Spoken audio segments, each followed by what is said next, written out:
Olá, minhas caras, olá, meus caros, olá, meus pequenos manjericões, vamos em frente. Hoje a gente vai ler, continuar a ler de fato, começar a ler de fato, né, a investigação sobre o entendimento humano do Hume, né? A gente viu já alguns temas, o esquema do livro, começou e viu a concepção de homem, de filosofia, que aparece lá, por exemplo, na primeira sessão, e a gente vai começar a leitura, então, hoje da segunda sessão. Diferentemente do que acontece no caso das meditações, aqui a gente tem em PDF, né, o texto que está para vocês lá na pasta, o mesmo que eu vou projetar aqui, né, então fique também o mesmo que eu tenho nas minhas mãos, então fica mais fácil a gente fazer aqui a leitura, tá ok, gente? Então, vamos lá. A gente vai retomar, né, eu li alguns trechos do primeiro livro, então a gente vai retomar aqui a partir do segundo livro, que se chama Da Origem das Ideias. Já vou achar aqui e projeto para vocês, ok? Pronto, temos aqui então, está na página 33, a nossa edição, que é a edição da Unesp, né? O texto do Rio, tá? E ver, assim, o primeiro livro, a primeira sessão é basicamente uma introdução, um preâmbulo quase, né?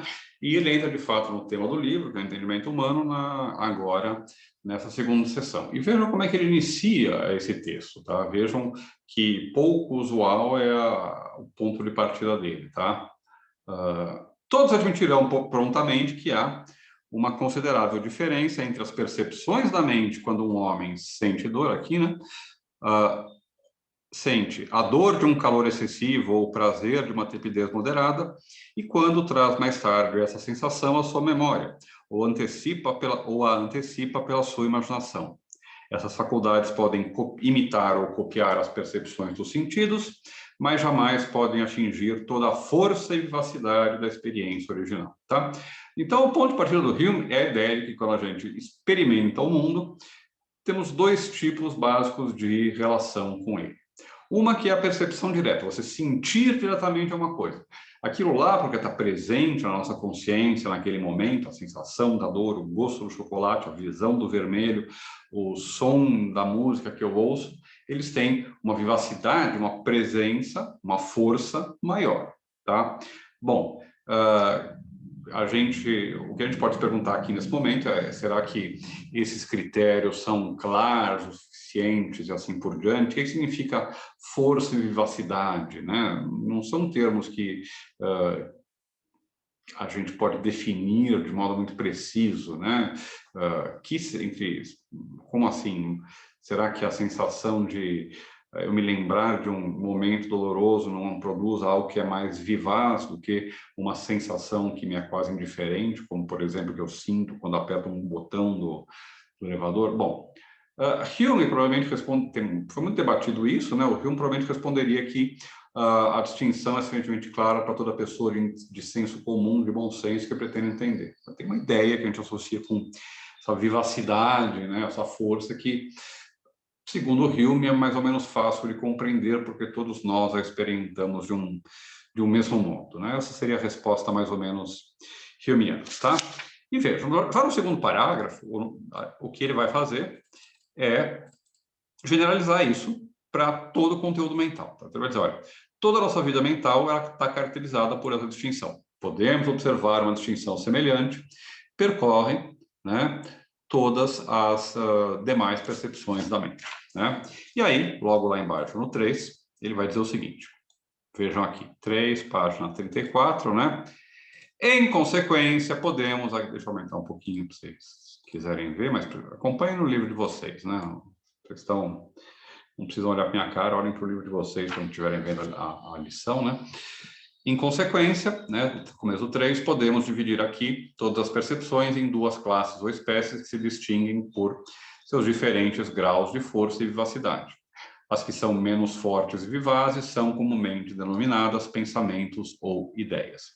A outra espécie carece de nome em nossa língua, assim como na maioria. Vamos então tomar uma pequena liberdade e chamá-la de impressões, né? Empregando a palavra em um sentido um pouco diferente do usual. E aí ele explica: entendo pelo termo impressão as nossas percepções mais vívidas, sempre que as ouvimos, ou vemos, ou sentimos, ou amamos, ou odiamos, ou exercemos nossas vontades, tá? Bom, então veja.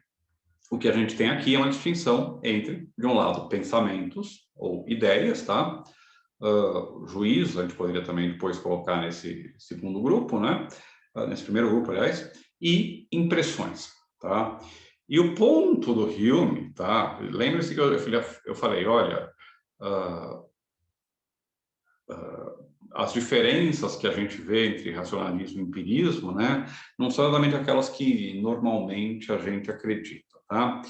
Agora, aqui o que a gente tem parece ser uma leitura, né, da mente humana, na qual a gente tem uma continuidade entre, né, a sensibilidade e depois as ideias e os pensamentos. Então, vamos ver o que o Hume vai fazer com isso, tá certo? Bom, então, conteúdo da nossa mente, todo conteúdo da nossa mente pode ser classificado segundo uma distinção inicial, que é aquelas entre coisas, ideias, ou, enfim, representações, né? Conteúdos mentais que têm força e vivacidade, e conteúdos mentais que não têm essa força e vivacidade. Os primeiros são as impressões, os segundos, ideias ou pensamentos, tá? Bom, e como é que a gente faz? O que a gente faz, né, quando a gente recebe, então, impressões? A gente só pode receber impressões, né? Vendo que as impressões, elas envolvem uma ação, né? A gente tem uma espécie de, não vou dizer uma fenomenologia, né, da percepção, mas a gente tem uma descrição psicológica e um apelo à psicologia, aquilo que é a psicologia da percepção, né? A gente percebe através de uma ação, a gente está consciente, a gente percebe e a gente percebe no tempo. Todas essas coisas aparecem aqui no texto do Hume, tá certo? Bom, os filósofos diriam, então, que na nossa mente, porque a gente tem a capacidade de produzir ideias, pensamentos, a gente pode ter um acesso ilimitado à realidade e ao conhecimento dessa realidade. Nada mais errado, vai dizer o Hume, né? Embora nosso pensamento pareça possuir essa liberdade limitada, um exame mais cuidadoso mostrará que ele está, na verdade, confinado a limites bastante estreitos, e que todo esse poder criador da mente consiste meramente na capacidade de compor, transpor, aumentar ou diminuir os materiais que os sentidos e a experiência nos fornecem. Tá? Veja, aqui a gente começa a se delinear aquilo que é a teoria da mente, a teoria do conhecimento do nosso amigo Hume, tá? Qual é a única coisa que pode estar presente na nossa mente? A única coisa que pode estar presente na nossa mente são, primeiramente, impressões. E depois, aquilo que a gente produz a partir dela, fazendo o quê? Compondo, né? Eu junto duas ideias, duas impressões de uma certa distância, né? E obtenho uma ideia de uma distância maior, que é o dobro delas, né? Eu transponho, né? Eu passo uma coisa de outra. Eu vejo o amarelo numa camiseta e transponho o amarelo para minha parede ou para uma coisa que eu imagino, né? Aumentar, diminuir, uma coisa pequena, enfim. Eu posso processar essas ideias. Eu tenho uma experiência interna, lembre-se lá do Locke, um sentido interno, uma capacidade de reflexão, que envolve também imaginação, tá certo? Mas, do mesmo jeito que para os racionalistas, né, a imaginação não é ilimitada, porque ela sempre imagina, ela sempre fantasia a partir de elementos materiais tirados da realidade, né, das percepções que nós temos. Aqui, a ideia é generalizada, né? Não apenas para a imaginação, mas para a totalidade do funcionamento do nosso intelecto. Né? Aqui, a gente tem que levar a sério o tal do adágio que diz que nada está no intelecto que não tenha estado primeiro nos sentidos. E o Hume leva isso às últimas consequências. Né? É, de fato, uma leitura empirista radical disso. Tudo aquilo que aparece na nossa mente, em algum momento, teve que ser impressão, teve que ser sensação, para usar o vocabulário do Locke, que a gente já conhece. Ok? Bom, em suma, né, ele conclui aqui embaixo da página, né? Todos os materiais do pensamento são derivados da sensação externa ou interna, e a mente e a vontade compete apenas misturar e compor esses materiais. Nós não temos a capacidade de criar novas realidades pelo nosso pensamento, tá? Ou, para expressar minha linguagem mais filosófica, todas as nossas ideias ou percepções mais tênues são cópias de nossas impressões ou percepções mais vívidas, tá? Aqui é outro elemento fundamental da teoria do Locke, digamos assim, do empirismo consequente do Locke, tá? Se a gente aceita que tudo foi impressão, primeiro, então, tudo aquilo que está na nossa mente é, de certa medida, uma cópia, né? Uma imitação, uma reprodução de alguma coisa que em algum momento foi experimentada, foi impressionada em nós, tá? E ele vai apresentar aqui dois argumentos, vejam só, tá? Página 36, seção 6, né? O primeiro é um argumento dirigido, obviamente, contra Descartes, né? A gente consegue, através do nosso, dessa composição, aumentar, diminuir, tá? E vejam que uma novidade é o tal aumentar, diminuir, do transpor, né? Que é interessante porque permite o pensamento analógico, né? O pensamento que permite, por exemplo, chegar a construir o conceito de Deus, né? Então ele fala, olha, a ideia de Deus, no sentido de um ser infinitamente inteligente, sábio e bondoso, surge sobre as reflexões da operação sobre a nossa própria mente e do aumento ilimitado dessas qualidades de bondade e sabedoria. Eu olho para mim e vejo que eu sou bom, ou vejo coisas boas nos outros. Eu imagino que Deus tem isso infinitamente. Se eu sou generoso, Deus é infinitamente generoso. Se eu amo o meu semelhante, Deus ama infinitamente. E assim por diante. Mesma coisa com sabedoria. Se eu entendo alguma coisa, Deus entende infinitamente aquilo lá, né? E como é que e vejam como, digamos assim, o caráter prático da argumentação do Hume, né? Se alguém desejar declarar que essa proposição não é universalmente verdadeira, só dispõe de um método de refutá-la, que de resto é simples, apresentar alguma ideia que, em sua opinião, não derive dessa fonte. E é absolutamente curioso, né, que 2 ou 3 páginas na frente, né, quem oferece esse exemplo de uma ideia que não é derivada de impressão nenhuma, né, é o próprio Hume. Ele fala, não, mas isso não tem problema. Já vamos chegar lá. Bom.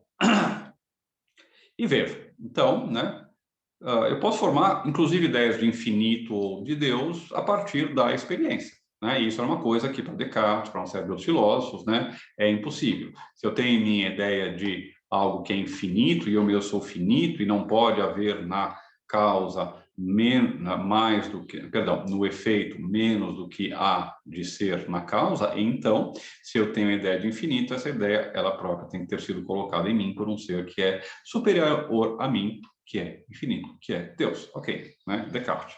Bom, aqui não. Olha, eu posso formar perfeitamente ideia de Deus, né? Não tem nenhum mistério aí, não preciso dessa viagem, né?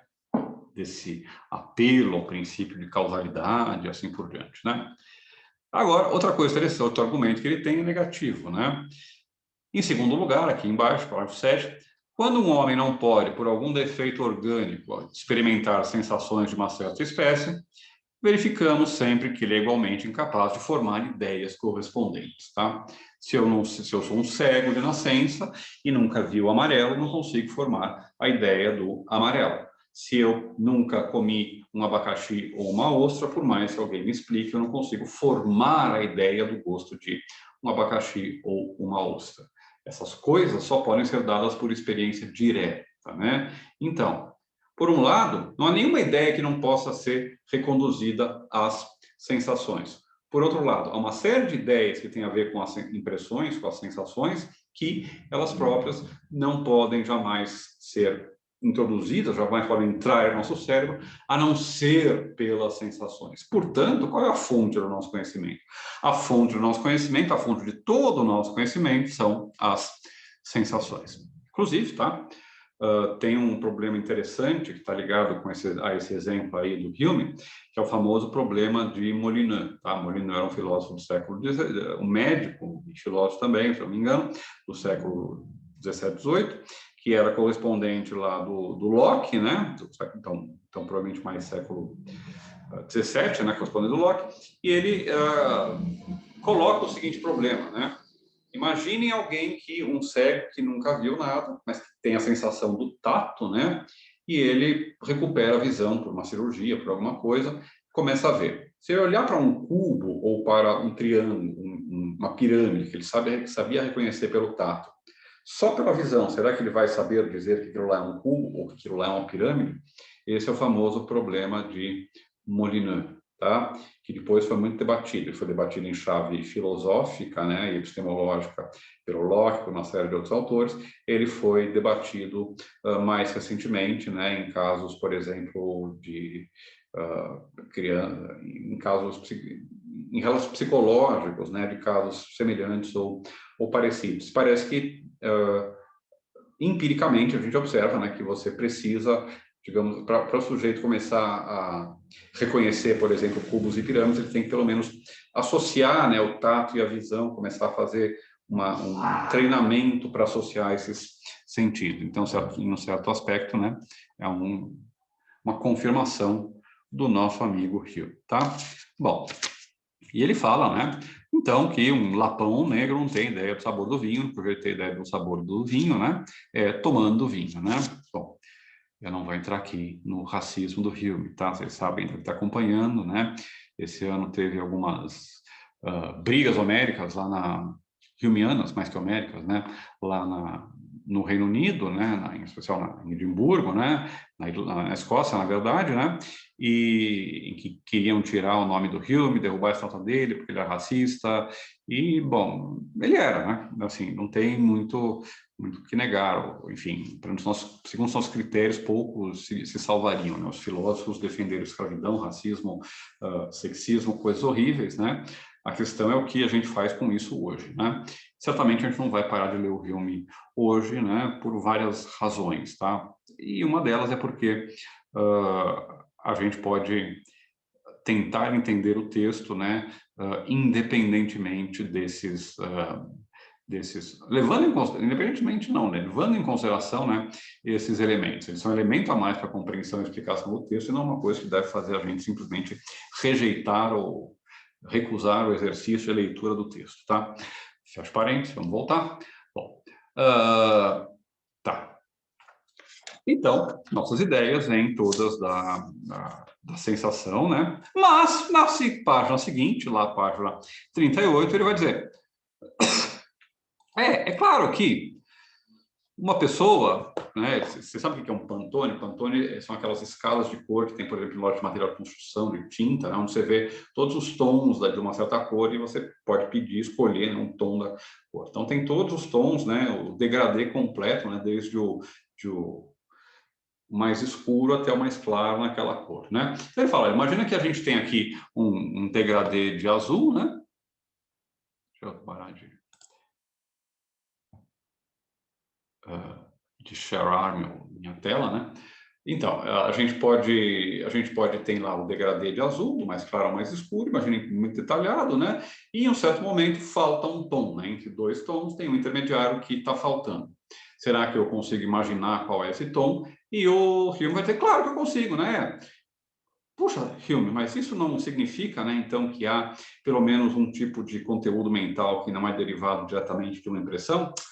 Não, veja só, isso é tão... Deixa eu achar aqui, né? Isso não é nada, né? É tão insignificante que não significa nada. Poucos negarão que isso seja possível, que pode servir como prova que as ideias simples nem sempre são, em todos os casos, derivadas das impressões correspondentes. Embora esse exemplo seja tão singular que quase não vale a pena examiná-lo, e tampouco merece que, apenas por sua causa, venhamos a alterar nossa tese geral. Bom, deveria, mas tudo bem, a gente entende, né? É um caso problemático, né? Uma defesa que a gente pode fazer é que, na verdade, a gente, pela experiência, reuniu impressões suficientes, o que a gente faz é, de certa forma, aquele transpor, aumentar ou diminuir, né? E não, de fato, temos uma impressão nova, tá? Enfim, uma defesa nessas linhas pode ser feita. Mas, em geral, esse é um bom argumento contra o Hume, né? Que ele próprio formula e simplesmente deixa passar, né? E vai em frente, tá? Bom, agora vejam só. Isso aqui vai se tornar, esse exame do conhecimento vai se tornar, depois, um critério de conhecimento, um critério de distinção de verdade, entre verdade e falsidade e entre... eu não estou compartilhando o texto, né? Desculpe. Bom, agora não estou mais também. Vamos lá. Vai ser um critério de verdade e também um critério de significado, tá? Vejam só. E isso vai servir para a crítica metafísica. Ele começa lá no parágrafo 9, lá embaixo, né? Todas as ideias, especialmente as abstratas, né, aquelas que a gente usa, por exemplo, na metafísica, né, são naturalmente fracas e obscuras. O intelecto as apreende apenas precariamente, elas tendem a se fundir tal, tal, tal. Ao contrário, vamos lá em cima, né? Opa. Opa. O que eu fiz? Fiz alguma coisa aqui, vamos ver. Share screen. Não quero converter o PDF. Eu apertei o converter o PDF. Pronto, voltamos aqui, né? Deixa eu...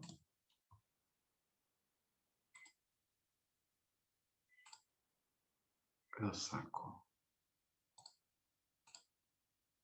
Pronto, é isso que vocês estão vendo o texto, né? Espero que sim. Tá, bom. Onde é que eu estava? Página 31. Não, estamos lá em frente. 38. Então, vamos lá, né?